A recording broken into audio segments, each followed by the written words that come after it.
د توانایي منصوبې به د معاشي استحکام او بجلی بحران باندې قابو موندلو کې کوټلي کردار ولري. انجینیر محمد نعیم خان د ارزانه بجلی پیداوار سره به صنعتي شعبه ترقی وکړي او د روزګار نوې موقع به ترلاسه شي. د پیډو چیف ایگزیکټیو آفیسر د پیډو د چیف ایگزیکټیو سیلاب ځپلي سوات او دیر کې د توان د روانو منصوبو د ځایونو هنګامي دوره د درال خوړ، ګبرال کالام، ګورکین میټلتان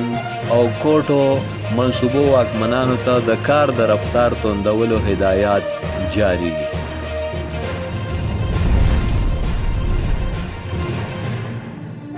تفصیلات د خیبر پختونخوا انرژي ډیولپمنٹ آرګنایزیشن چیف ایگزیکټیو آفیسر انجینیر محمد نعیم خان ویلي دي چې صوبه کې د ارزانه بجلی د پیداوار دپاره د توانایي ګڼې منصوبې روانې دي. دغه منصوبې به د صوبې د معیشت د پیاوړتیا او ملک د توان په روان بحران قابو موندلو کې د ملا د تیر کردار ترسره کړي. د سی او وینا ده چې د ارزانه بجلی پیداوار سره به یو خوا صنعتي شعبه ترقی وکړي نو بل خوا به صوبه کې د روزګار نوې موقع ترلاسه شي. د تیر کال په اګست میاشت کې راغلي سخت سیلاب سره سوات ضلع کې د توانایي منصوبو ځینو برخو ته زیانونه رسېدلي وو او د الکتریکل اکویپمنټ یا د برېښنا سامان درآمد کولو او راغوښتلو عمل په ټپه ولاړ و. په دغه وجه د منصوبو ترسره کېدل لږ ډېر ځنډ سره مخ شو، خو ولې اوس دغه منصوبې توند رفتار سره مکمل کولی شي. په دغه منصوبو کې ځینې منصوبې د مکمل کېدو د اخري پړاوونو نه تیریږي. د پیډو مشر انجینیر محمد نعیم خان دغه وینا د سوات او کوز دیر ضلعو د هغو ځایونو د هنګامي دورې کولو په وخت کړې ده چېرته چې د پیډو په نګرانۍ کې د اوبو نه د بجلی جوړولو په بېلابېلو منصوبو کار جاري دی. د دورې کولو په موقع د پیډو مشر سره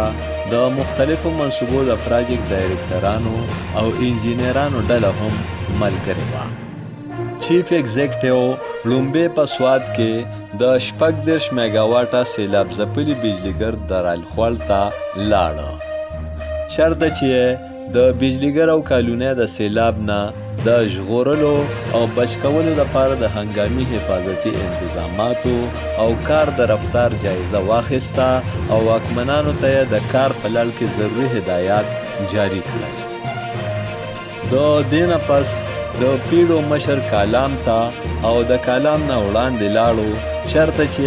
د 88 میګاواټه ګبرال کالام هایډرو پاور پراجیکټ د کالونۍ د جوړېدو جایزه واخیسته او د پراجیکټ د واکمنانو لخوا په روان کار اطمینان ښکاره کولو سره د ټاکلي وخت نه مخکې د کار په ترسره کولو زور ورکړو. د ګبرال کالام د توان منصوبې د کار جایزې اخیستلو نه وروستو سی ای او په سوات ضلع کې د 88 میګاواټه ګورکین میټلتان د بجلی جوړولو منصوبې ځای ته د پراجیکټ ډایرکټرانو او انجینرانو خاص ډلې سره ځان ورسولو. دغلته هغوی